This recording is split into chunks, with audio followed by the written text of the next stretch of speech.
बहुत पहले की बात है। एक गांव में 4 मित्र थे। चारों भीषण गरीब, भीख मांगकर किसी तरह जीवन गुजारते। रोज चारों भीख मांगने निकल जाते। जो मिलता उसी से अपना और अपने परिवार का पेट पालते। बहुत कष्ट में उनका जीवन बीत रहा था। एक दिन चारों ने सोचा कि इस तरह घर घर भीख मांगकर कब तक जीवन चलेगा। क्यों ना राजा के पास जाकर भीख मांगी जाए। राजा जो देंगे उससे निश्चय हमारे जीवन में कोई अभाव ना रह जाएगा। लेकिन राजा के पास जाकर उनसे भद्रता पूर्वक ठीक ठीक बात करनी पड़ेगी। परंतु वे तो गवार थे। जो बोलना चाहिए वह ना बोल कुछ और बोल देने से तो राजा नाराज हो जाएंगे और उन्हें धक्का दिलवाकर बाहर निकाल देंगे। राजा से क्या बोला जाए, यह सोचते सोचते चारों राजा से मिलने चल पड़े। चलते चलते उन लोगों ने देखा कि एक मोटा चूहा मिट्टी खोदकर बिल बना रहा है। उसे देख एक मित्र चिल्ला उठा, पा गया, पा गया। राजा को क्या बोलकर भीख मांगूंगा यह समझ में आ गया। अन्य मित्रों ने उससे पूछा, क्या बोलोगे राजा को? उसने कहा, राजा को कहूँगा, देखिए देखिए मिट्टी खोदे खपाखप। यह सुनकर बाकियों ने सोचा कि हमारी समस्या का हल तो हुआ नहीं। कुछ और आगे चलने पर उन लोगों ने देखा कि एक मेंढक जोर से उछला। यह देखते ही दूसरा मित्र चिल्ला उठा, मिल गया, मिल गया। राजा को क्या बोलूँगा, यह मिल गया। बाकी सभी ने पूछा, क्या बोलोगे? उसने कहा, बैठ गया है धपाधप। 2 मित्रों की समस्या दूर हो गई थी। बाकी के दोनों मित्र चलते चलते ध्यानपूर्वक रास्ते के दोनों ओर देखते हुए जा रहे थे। अचानक उनकी नज़र एक सूअर पर पड़ी। वह कीचड़ में लोटपोट हो रहा था। यह देख एक मित्र उछल पड़ा, पा गया, पा गया। राजा को क्या बोलना है, यह पा गया। सभी ने उत्सुकता से पूछा, क्या बोलना है, हमें भी बताओ। उसने कहा, मैं कहूँगा, घसते रहो घसाघस, फिर दो पानी। 3 मित्रों की समस्या सुलझ गई। चौथे को समझ में नहीं आ रहा था कि वह क्या बोलेगा। चलते चलते वे शहर में प्रवेश कर गए। सड़क के दोनों ओर घर थे। लोग रास्ते में जा आ रहे थे। एक आदमी बहुत तेज गति से शहर की ओर जा रहा था। उसे देखते ही चौथा मित्र बोल उठा, पा गया, पा गया। राजा को क्या बोलना है, पा गया। मैं कहूँगा, बड़ा रास्ता छोटी गली। जानता हूँ तुम क्या करना चाहते हो। सब अपनी बात को याद करते करते शहर के मुख्य बाजार में पहुँचे। एक सज्जन से उन्होंने सारी बातें एक कागज में लिख देने का अनुरोध किया ताकि वे राजा को अपनी बात बोलने में गड़बड़ा न जाए। उस व्यक्ति ने उनका अनुरोध स्वीकार कर उनकी बातें एक कागज पर लिख दी। चारों राजभवन में पहुंचकर राजा के सम्मुख उपस्थित हुए। वे इस बात पर खुश थे कि राजा को बोलने का कोई जोखिम नहीं रहा। राजा ने कागज को ध्यान से पढ़ा पर उन्हें कुछ भी समझ में नहीं आया। उन्होंने अपने दिमाग पर बहुत जोर दिया पर कुछ भी उनके पल्ले नहीं पड़ा। चारों मित्रों ने देखा कि राजा मुश्किल में पड़ गए। उनकी लिखी बातें उनके समझ में नहीं आ रही हैं। उन्हें भय हुआ कि कहीं राजा उन्हें पढ़कर उनका अर्थ समझाने के लिए ना कह दें। उन्हें तो पढ़ना भी नहीं आता था और डर के मारे वे अपनी अपनी बात भूल भी चुके थे। फिर उस व्यक्ति ने उस कागज में उन्हीं की कही बातें लिखी होंगी, इसकी क्या गारंटी थी। डर के मारे वे वहां से 9-2-11 हो गए। इधर राजा के मंत्री के मन में राजा को मारकर राजगद्दी पर बैठने का पाप जगा। उसने एक षड्यंत्र रचा। उसने राजा के हज्जाम एवं एक नायब को अपने षड्यंत्र में शामिल किया।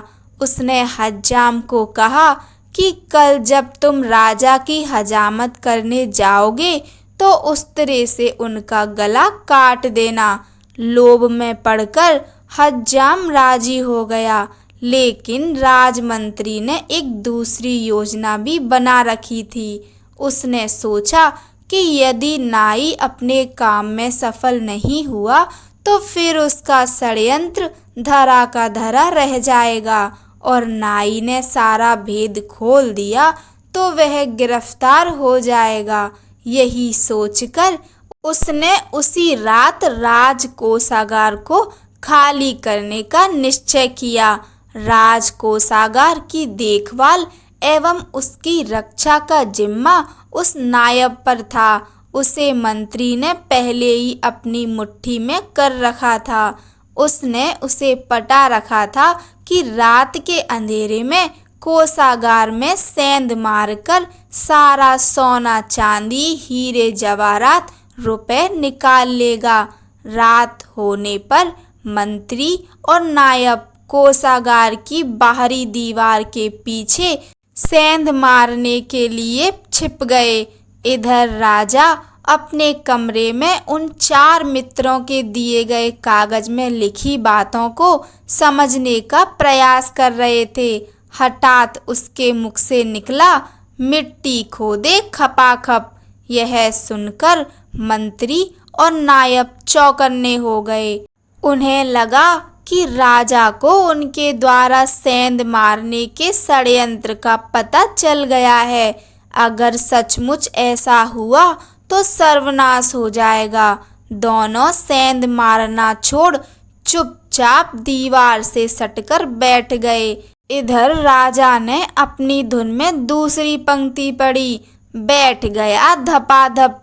मंत्री और नायब ने सोचा, लगता है राजा ने उनकी चोरी पकड़ ली है। भय से उनकी हालत पतली हो गई। दोनों वहां से भाग खड़े हुए। दूसरे दिन सुबह जब नाई राजा की हजामत करने को आया, तब भी राजा उसी कागज को लेकर गुत्थी सुलझाने में लगे हुए थे। योजना अनुसार नाई राजा का गला काटने के लिए उस तरह को धार देने लगा। हठात राजा बोल उठा, घसते रहो घसाघस, फिर दो पानी। नाई चौंक उठा। उसने सोचा, राजा हजामत से पहले उनके मुख पर पानी लगाने के लिए बोल रहे हैं, इसीलिए जब वह राजा के मुख पर पानी लगाने लगा तभी राजा बोल उठे, जानता हूँ तुम क्या करना चाहते हो। नाई को काटो तो खून नहीं। उसने सोचा कि निश्चित रूप से राजा उसकी चाल समझ गए हैं। बचने का कोई उपाय नहीं जानकर वह राजा के पैरों पर गिर पड़ा और अपना सारा अपराध स्वीकार कर लिया। इसके साथ ही उसने मंत्री के षड्यंत्र का भी भांडा फोड़ दिया। सब सुनकर राजा ने नायब को आदेश दिया कि मंत्री और नाई को अभी बंदी बनाकर कारागार में बंद कर दिया जाए। नायब ने सिपाही को बुलाकर नाई को गिरफ्तार कर लिया। जब उसे गिरफ्तार कर ले जाया जा रहा था, तब राजा के मुख से हठात निकल गया, मिट्टी खोदे खपाखप। यह सुनकर नायब ने सोचा कि यह तो सर्वनाश हो गया। निश्चित रूप से राजा उसके द्वारा सेंध मारने की बात कह रहे हैं। अब तो उसे भी कारागार में जाना पड़ेगा। बिना देर किए वह राजा के पैरों पर गिर पड़ा और अपना अपराध स्वीकार कर लिया। अपने खिलाफ चलने वाले इतने बड़े षड्यंत्र को जानकर राजा तो भीषण आश्चर्य में पड़ गए। बाहर जाकर कोषागार की दीवार पर सेंध काटने से हुए गड्ढे को उन्होंने अपनी आंखों से देखा। राजा के आदेश से तीनों अपराधियों को कारागार में डाल दिया गया। राजा ने सोचा, यह तो सामान्य बात नहीं है।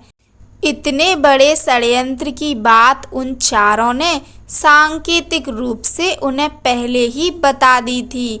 उस कागज में लिखी बातों के कारण ही तो आज उसके प्राण बच गए, कोषागार लुटने से बच गया।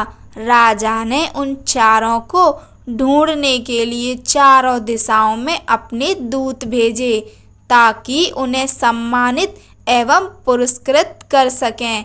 लेकिन चारों मित्र राजा की उस भंगिमा को देखकर इतने डर गए थे कि वे भागकर कहाँ चले गए, किसी को उनकी कोई खबर नहीं मिली। कहानी सुनने के लिए आप सभी का धन्यवाद। जय श्री राम।